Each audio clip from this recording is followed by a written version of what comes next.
la famille. Enfin, de toute façon, c'est ça le BBR, hein. C'est un groupe qui fait... C'est la famille.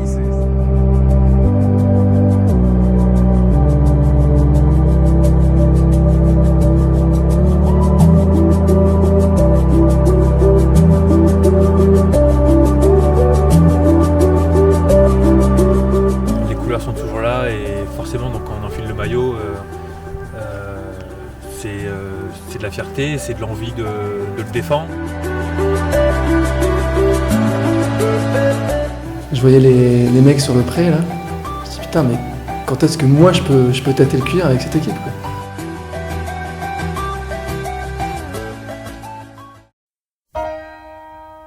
Le rugby et ses valeurs. Une phrase largement employée dans ce sport plus que dans les autres, qu'à force de répéter on a presque tendance à oublier qu'elle a un sens. De la solidarité sur les terrains à la convivialité de la troisième mi-temps, le rugby emprunte ses acteurs autant qu'il les façonne. Du joueur professionnel au joueur amateur, le ballon ovale transmet ses valeurs, une humilité, une solidarité et une générosité dans l'effort qui se ressent à tous les niveaux.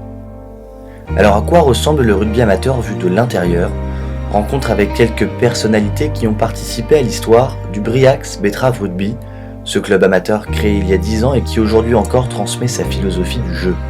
Rencontre avec ceux qui l'ont façonné, immersion dans ce sport de voyous, joué par des gentlemen.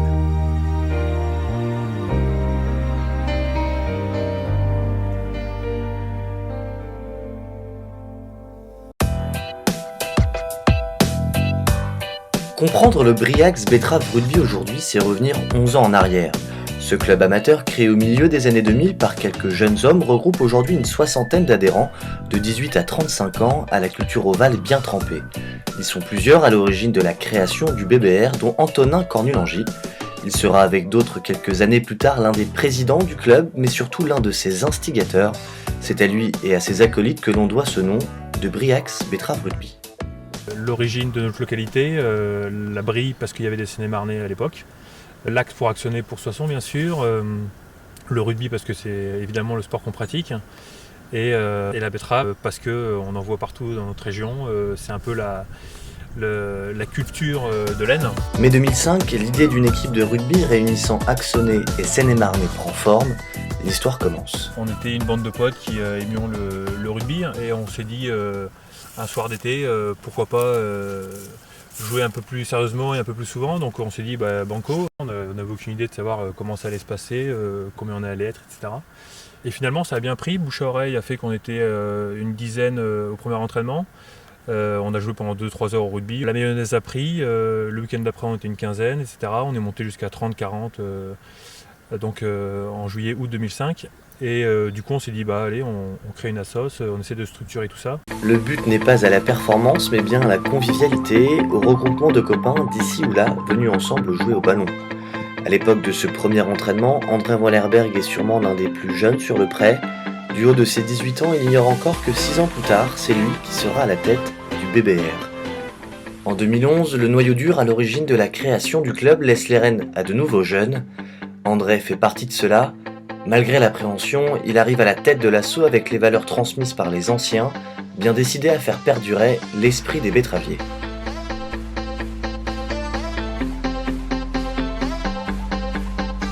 En reprenant, les premières choses c'était de faire au moins aussi bien. Parce que moi j'avais passé 4-5 ans avant que j'arrive en président où c'était, en tant que joueur c'est hyper plaisant d'être au BBR. Parce que t'as les copains, moi tous mes copains viennent du BBR, 90% de mes copains sont passés par le BBR, c'est une énorme famille le BBR. On voyait ça pas au jour le jour mais on va dire d'année en année, et sachant que notre politique était de toujours ramener des jeunes joueurs, le transmettre à nos petits frères, à nos cousins, etc., toujours en gardant un certain dynamisme.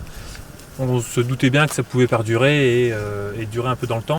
Une transmission revendiquée et assumée, l'actuel président du BBR est aujourd'hui âgé de 24 ans, un renouvellement des troupes qui ne doit cependant pas faire oublier les principes fondateurs de cette bande de potes. Donc c'est vrai que là on a des petits jeunes qui viennent et en fait ce qui est bien, et je pense que là on a un peu réussi, c'est qu'il y a des petits jeunes en fait qui sont là, les anciens sont encore là, et les anciens ils veillent aux traditions. C'est-à-dire que les anciens, ils sont là et si on respecte, si justement l'esprit du BBR n'est pas respecté, là, je pense qu'on peut se faire tirer les oreilles, quoi. Quel que soit le président, l'esprit du Briax Betrave Rugby perdure, et au fil des années, l'association s'est construite une véritable identité.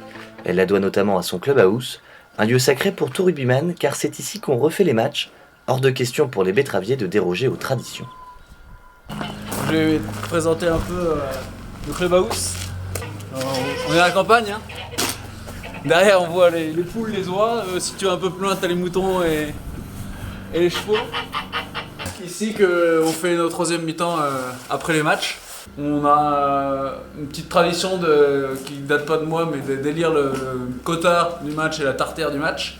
Donc le quota, c'est le meilleur joueur, et la tartère, c'est celui qui a fait la plus grosse bourde pendant le match. Il y a un petit vote déjà avec le bureau pour savoir qui est-ce qu'on nomine, et puis après, c'est les joueurs qui vont un peu dire plus ou moins fort pour élire le meilleur joueur et la plus grosse bourde du match. Le rugby folklorique se pratique majoritairement à Paris, et dans la capitale, des clubhouses avec des poules, eh bien ça ne court pas les rues.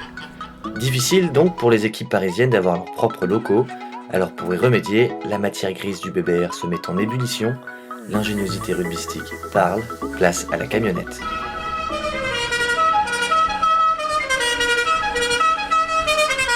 Une camionnette, tu dois parler du John Beer, je pense. Ça doit être ça, Ouais. c'est le fameux nom que vous y avez donné. Le John Beer, ouais, c'est un clubhouse. Souvent, après, bah voilà, le match terminé, chacun rentre chez soi. Et c'est pas l'esprit. C'est pas l'esprit rugby, c'est pas l'esprit BBR. Donc on a réfléchi, tout le bureau, on s'est posé, on a dit comment on fait. On vient avec un C15 rempli de quoi tous nous rassembler, à nous et l'équipe adverse. D'où l'idée d'une John Beer. Il y en a un qui a dit bah, pourquoi pas faire comme le camion du boucher. Et puis de fil en aiguille, bah, on est arrivé avec le John Beer. C'est un membre du BBR, mais pas que, c'est encore une fois un groupe. Ça a été le bureau qu'on a discuté. On a proposé à un membre du BBR qui est garagiste. Il a dit, bah, lui, il s'est chargé de le trouver, de faire le refaire passer au contrôle technique, parce que bon, c'est pas forcément évident. Et puis ensuite de nous donner des idées pour le refaire, mais ça s'est fait sur plusieurs semaines, on y est retourné plusieurs fois. Et puis après, c'était facile, parce qu'on est, comme à chaque fois, on était un très bon groupe dans le bureau, on était tous potes, et puis ça se faisait naturellement. Et naturellement, ça fait 10 ans que ça dure. De l'idée d'une bande de potes un soir d'été 2005, s'est construit aujourd'hui un véritable groupe. Des liens forts, notamment créés lors de tournées faites à l'étranger. Avril 2010, premier voyage pour les betteraviers. Le maillot vert s'exporte en Irlande pour ce qui va être la première tournée générale du Briax Betrave Rugby.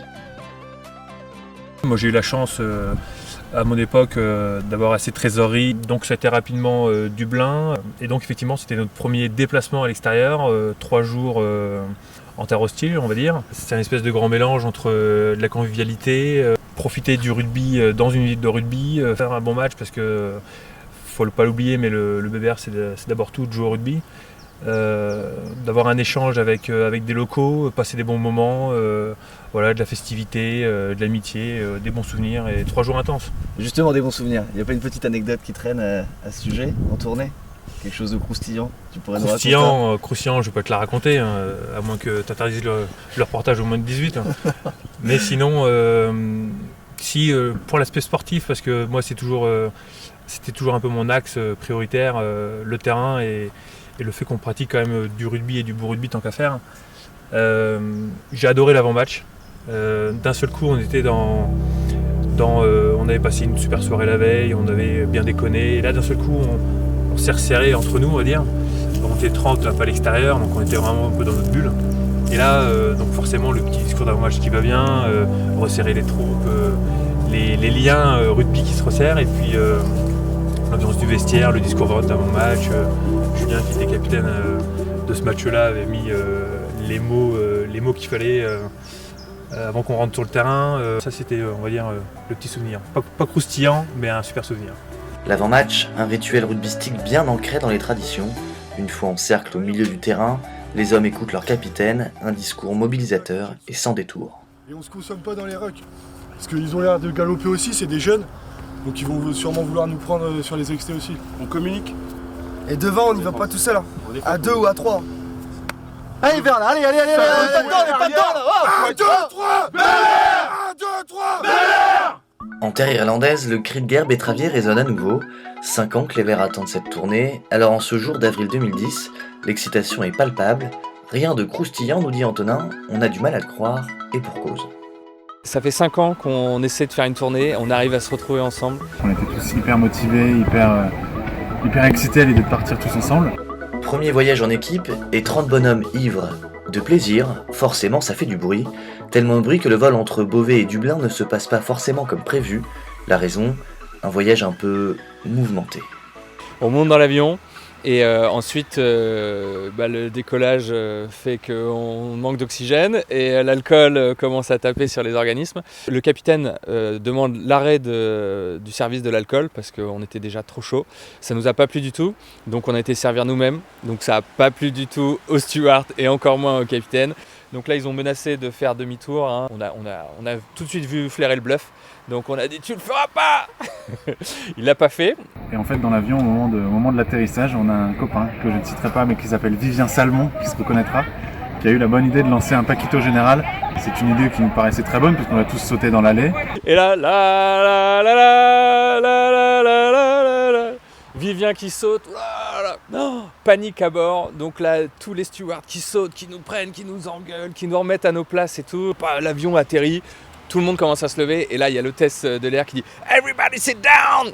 Alors là on se dit bon c'est tout le monde doit s'asseoir apparemment.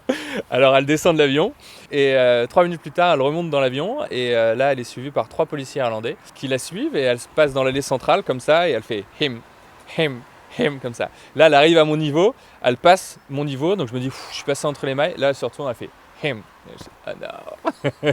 Ils nous ont ensuite hébergés pendant de bonnes minutes dans la prison locale avant de nous convoquer dans le bureau du commissaire où ce dernier nous a remis les points sur les i. Il a pris son ton le plus grave possible pour nous dire que ce qu'on avait fait, c'était terrible. Et à la fin, il nous a dit en anglais, alors je ne saurais plus vous le dire textuellement, mais quelque chose du genre.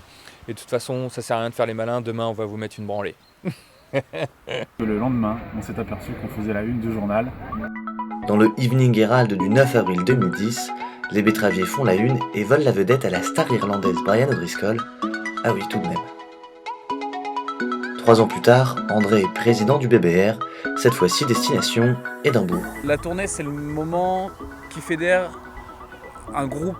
C'est hyper simple de fédérer un groupe en tournée parce que tout le monde y va pour la même chose. Tout le monde y va pour s'amuser, pour jouer au rugby et puis pour sortir un peu de chez nous, quoi. Il y a tellement d'émotions, tellement d'envie, tellement de convivialité qu'en fait c'est que du bonheur, quoi. La tournée, voilà, ce qui se passe en Écosse reste en Écosse, donc on peut pas tout dévoiler non plus. Justement, tu veux nous en dire un petit peu? Tu as quelques anecdotes qui te reviennent un peu là de... Sur l'Écosse? Ouais, sur l'Écosse. Qu'est-ce qui pourrait me revenir? Non, c'est le week-end en entier, quoi. Il y a eu le match, il y a eu quelques belles troisième mi-temps, je suppose. Il y a eu des visites, il y a eu ce genre de choses. Ouais, on a visité le château. On devait être 5 sur le groupe de 30. Mars 2015, après avoir désherbé le trèfle en Irlande et piqué le chardon en Écosse, le 15 BBR s'envole pour sa 3e tournée générale, destination Rome. Aux flaquettes, blazers et cœurs de poil, l'enthousiasme des Verts aidera ce jour-là les Bleus de France à triompher des Italiens. Une ferveur et une unité une nouvelle fois au rendez-vous.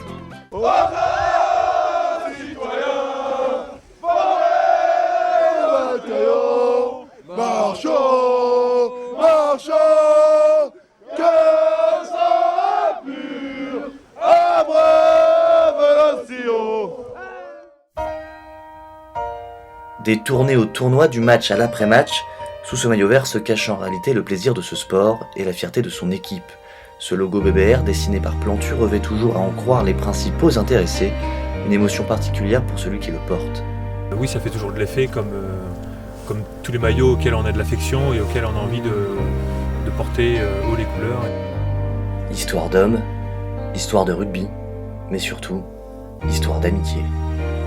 Le but c'est que dans 10 ans, le BBR, ce soit la même chose, quoi. C'est-à-dire que c'est peut-être pas les mêmes types. Il y aura peut-être 15 autres mecs. Mais les 15 autres mecs, ils seront pareils dans l'esprit. Leur souhait, c'était de se dire, t'imagines, si dans 10 ans ça tourne encore, comment on serait fiers? Aujourd'hui, je peux te dire la même chose, hein, ça fait 10 ans, vivement dans 10 ans qu'on fête les 20 ans.